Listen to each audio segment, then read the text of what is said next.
with Tao. Life a mystery, not a problem. Life is a mystery to be lived, not a problem to be solved. There are many things in the mind: conditionings, egocentric identities, ideas, and so much. Put all your mind stuff in such inexpressible fineness, above, below, and in your heart. Above heart, below heart, and in your heart. Consider any area of your present form as limitlessly spacious. Life is not a problem to be solved, instead a mystery to be lived. For science, life can be a problem and is a problem, but for religion, life is a mystery. A problem can be solved, but a mystery cannot be solved. It can be lived, but it cannot be solved. Religion has no solutions, no answers. Science has answers, but religion has none. This is the basic difference, and before you make any effort to understand what religion is, this basic difference in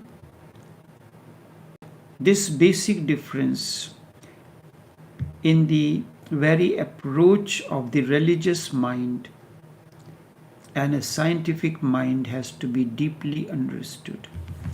There is a scientific mind looking at everything scientifically or religiously.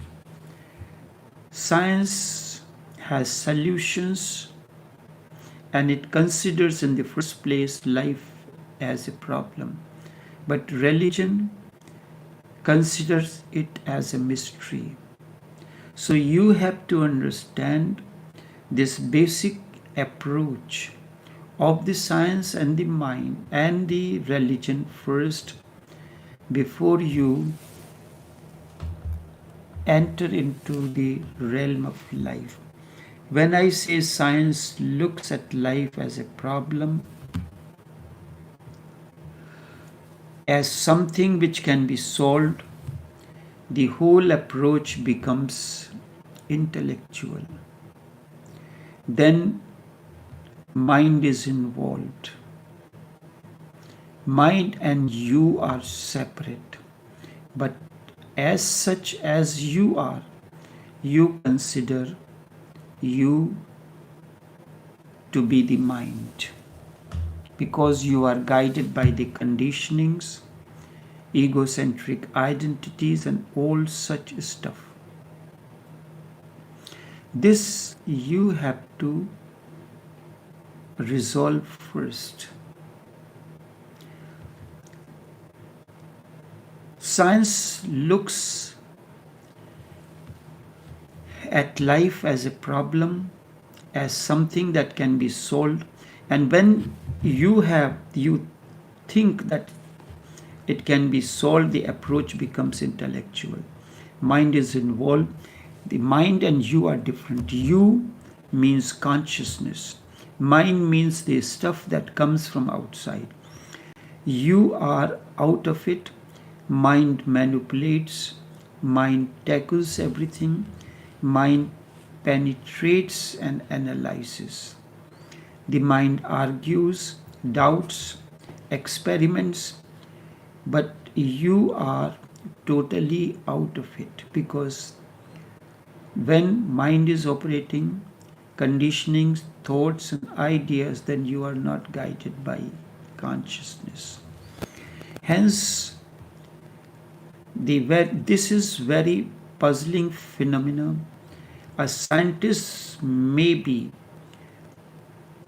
a very keen intellectual as far as his own department of research is concerned.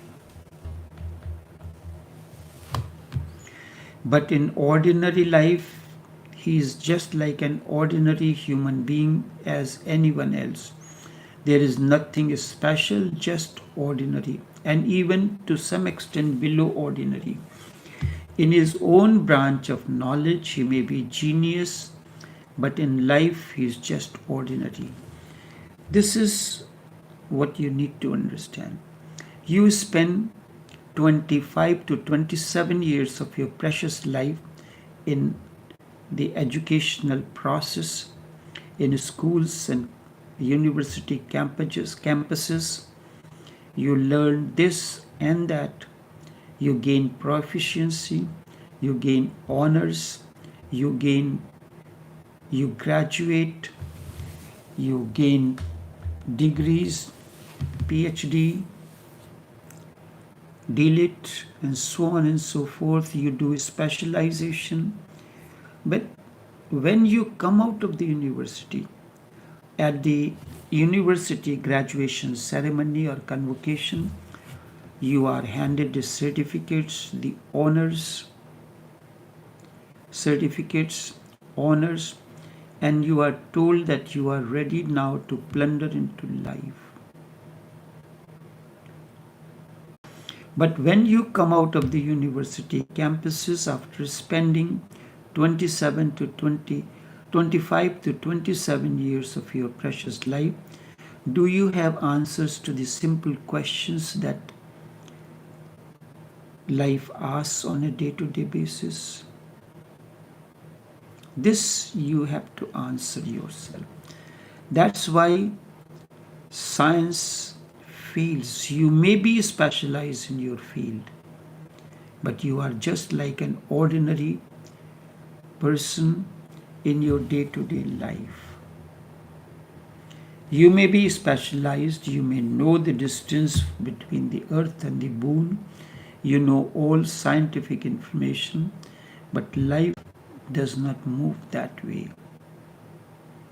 Life asks simple questions. Science includes only your intellect, but intellect is a part of you, not totality. Consciousness is total, and intellect has a violence. It is aggressive.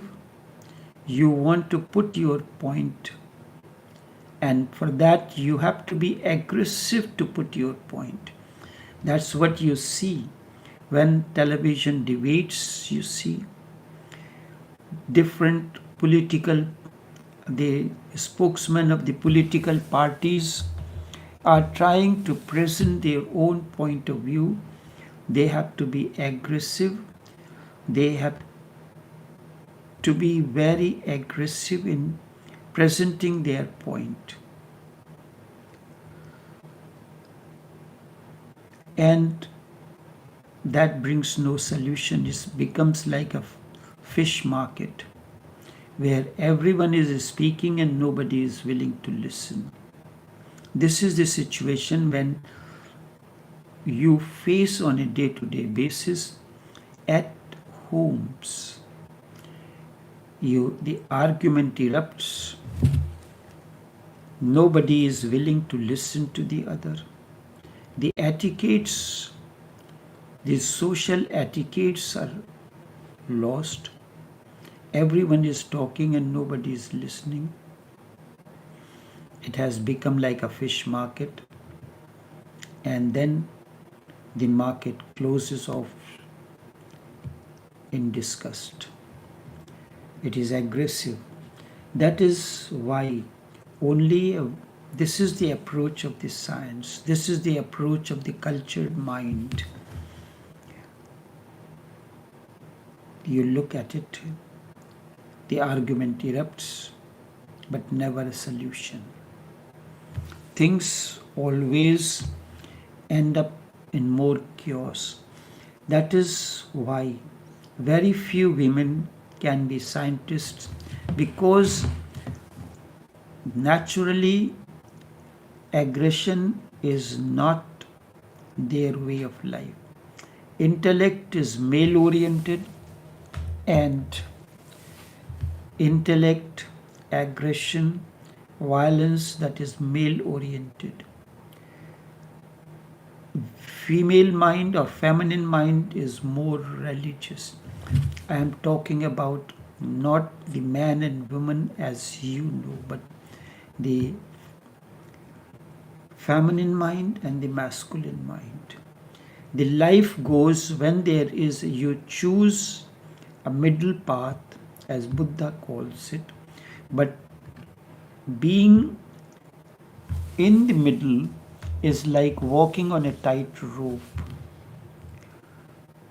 Tight rope is, there is just a rope, very tight, like a razor's edge.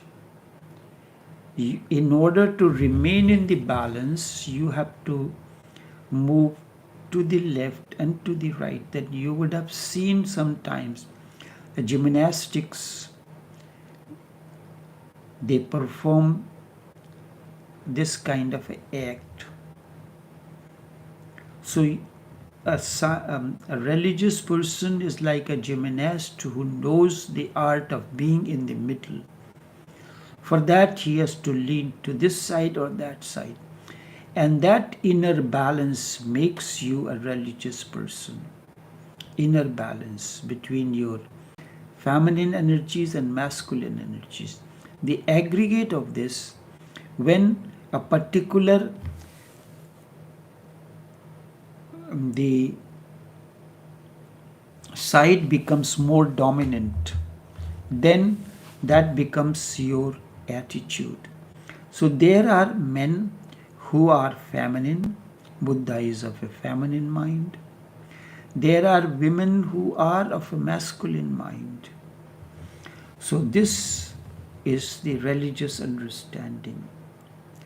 Intellect tries to dissect, divide, analyze, and whenever you dissect an alive thing, the life disappears. What are you doing? You are the medical science, the father of the modern surgery is known as Thomas Gray. He used to live near the graveyard, and his eyes were focused on if any grave is being brought, any dead body is brought to be cremated. So after the cremation, body is cremated, he will dig up the hole, take out the body, dissect it, study it. So what he is studying, the treatment is of a living person. And in order to study the living person, to understand, you are studying the dead parts of the body. That is why when a blood test is to be done, the moment the blood comes out from the blood stream, it coagulates. That's why during the accident and so, or if there is any cut or anything, the blood comes out, it immediately coagulates. So in order, and then it becomes dead. So in order for the blood to remain alive, it is especially designed, the vials are used where the blood is kept until the examination is done. So it maintains the aliveness of the blood, because there is no other way. No other way that we can say that a human body, the analysis can be done for many things, whether it is blood count, whether it is any other thing, that blood examination is to be done before the treatment can begin. So Thomas Gray used to dig the grave, take out the body and he has only the night time, and he has to cremate the body back again before the dawn. So science includes only your intellect, not your totality.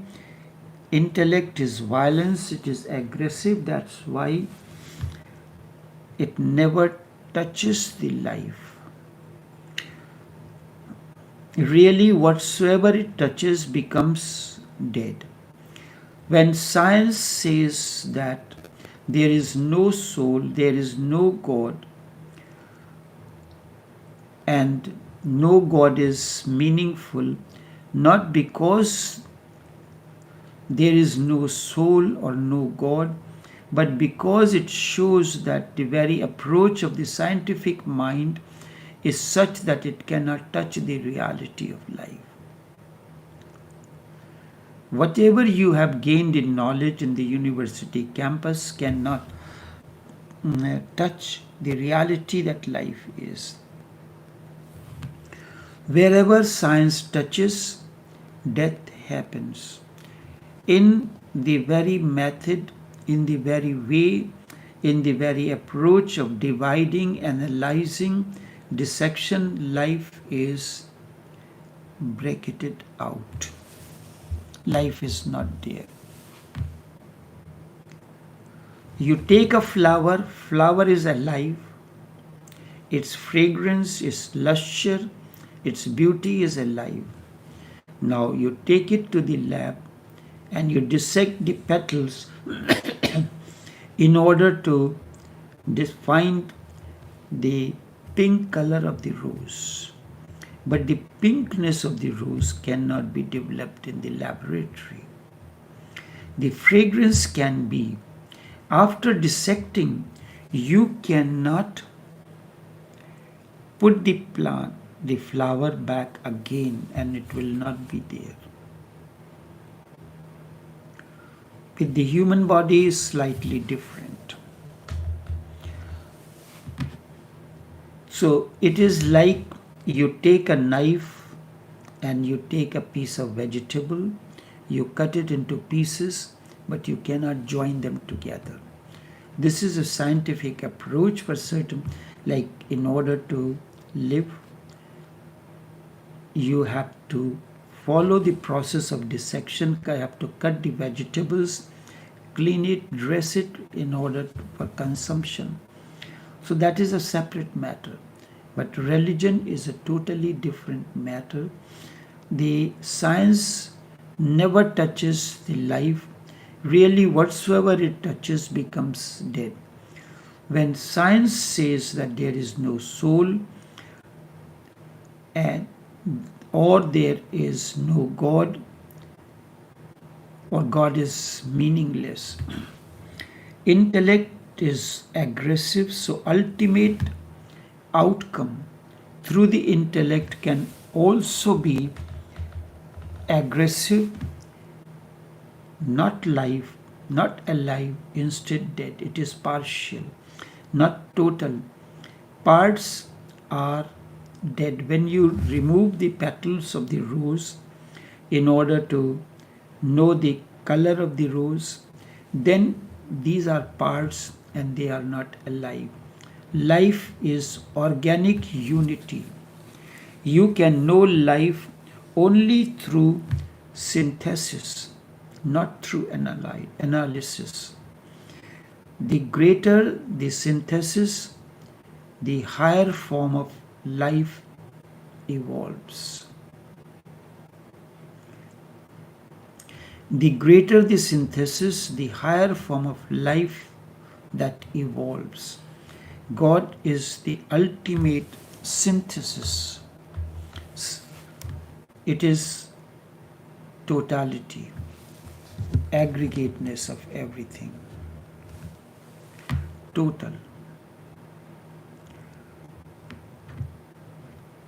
It is, life is organic unity. You can know life through synthesis, not through analysis. Greater the synthesis, higher the form of life evolves. God is the ultimate synthesis, the total unity, the wholeness of the existence, everything put together as it is understood by the human mind, no matter how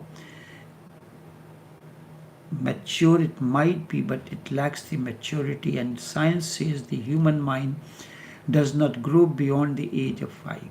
We still consider, when we are thinking of God, we look towards the sky as if there is someone sitting there and taking care of everything.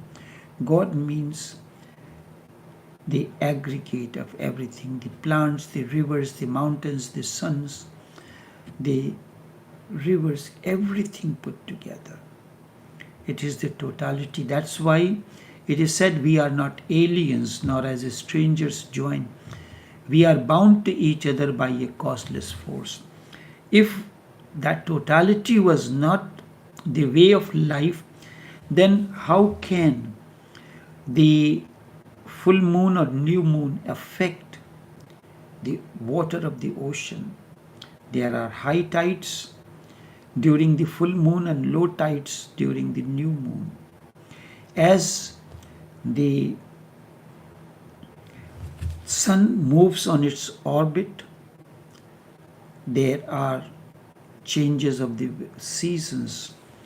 So the movement of the sun affects the life on the earth. This is the totality. This is synthesis. God is not a puzzle, but the ultimate synthesis of all that is. That is why it is said we are not aliens nor as strangers joined. We are bound to each other by a causeless force. There is a power within that knows beyond our knowings. Matter is the ultimate analysis of all that is. So science comes to an atomic materiality and religion comes to cosmic consciousness. For science, atom is important. Atom dissects into proton, neutron, electron. And the matter comes into existence. Religion, through this synthesis, comes to cosmic consciousness. Science moves downwards to the smallest particle, to the last, the lowest denominator, and religion moves upward to the highest denominator. There are lower denominator and higher. Science journey is from above to the lowest. Takes the flower as synthesis, one organic existence. It starts dissecting. It removes the pollen first. You study the pollen, the stigma, the petals, the leaves, the stem, and all that comprise, removes everything. But it cannot, so it reduces everything to the lowest denominator. Science starts, the religion starts uniting. So you remove all the obstructions that are there in the mind. You activate your solar plexus, the life force. So the energy, it creates a vacuum, and with that vacuum the energy from the below is sucked up. It is stored, generated and distributed throughout. So the energy that was stored in one place, it brings from there and brings into the entire process of distribution. It distributes the blood. What does heart do? Through the veins and arteries, the impure blood it brings to the heart, and pure blood it distributes throughout the entire all the cells and all parts of the body. So this is here from the lowest. It is moving to the highest denominator. It brings everything together. They move in opposite dimensions. Science transforms everything into a problem, because if you have to tackle it scientifically, first you have to decide whether it is a problem or not. You want to study, and that name, the solving the problem, we call it as study, as analysis. Religion takes mystery as the base. It is a mystery, there is no problem. Life is not a problem. The emphasis is that it cannot be solved. You have to learn to live it. A problem means something solvable, something which can be known, something which is knowable.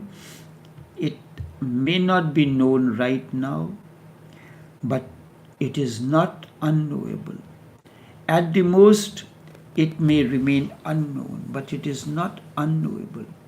For religion, it is said that is unknown and unknowable. God is unknown and unknowable. For science, the word unknowable does not exist. It is not known at the moment, but a time comes when it will be known.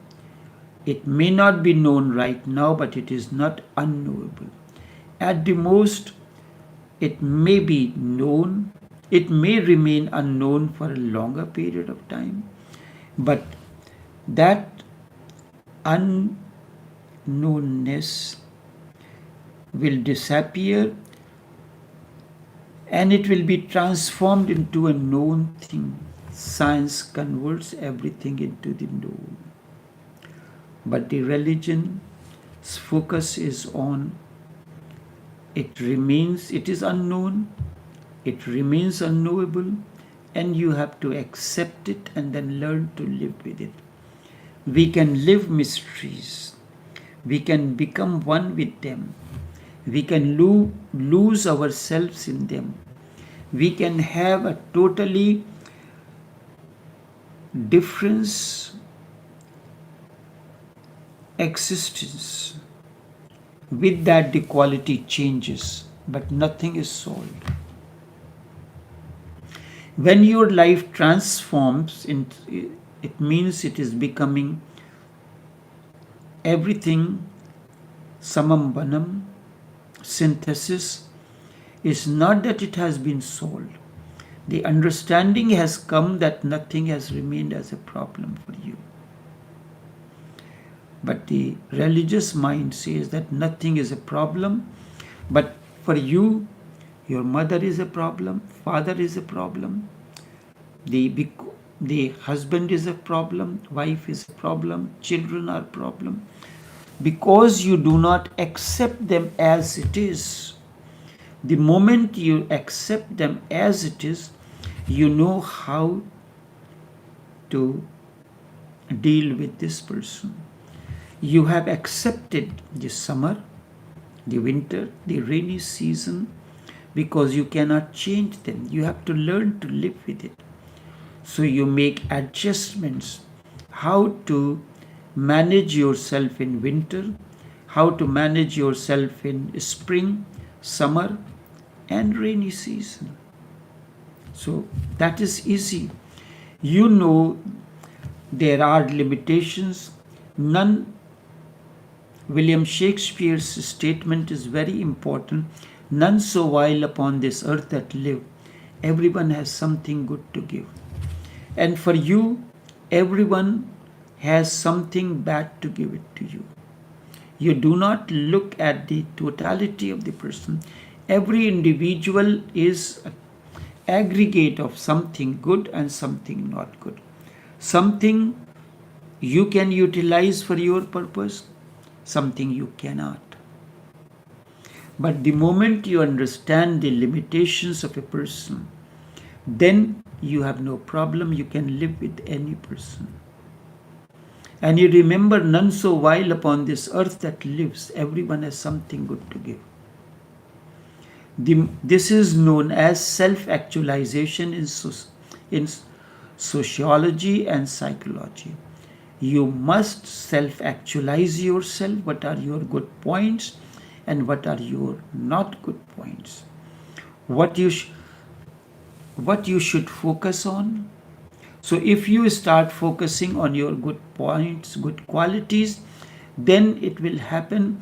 Your shortcomings will become slowly and slowly irrelevant for you, irrelevant for others, because you are focusing on the qualities and you are trying to multiply that, make the person aware that you are good at this.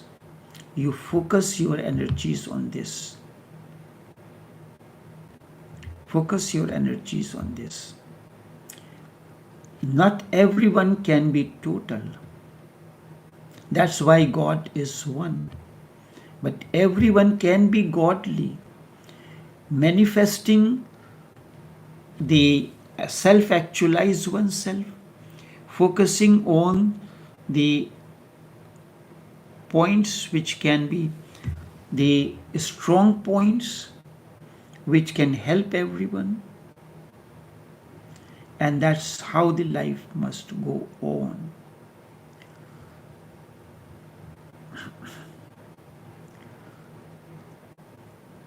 All that appears to be solvable, all that appears to be knowable, is only because we are taking it in fragments.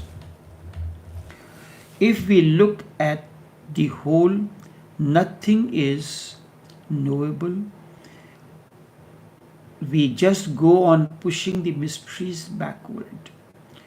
All our questions are temporary. All our questions are temporary. They appear to be answers only to the lazy mind. So when you have a question, you have a problem with your spouse, so you come with your questions. But after some time, if you allow things to settle, they can disappear on its own. And I have given you many times the example. Buddha and Anand was traveling through the forest. Buddha was thirsty. After they passed through a pool that was a very muddy, because just before them a cart has passed through it.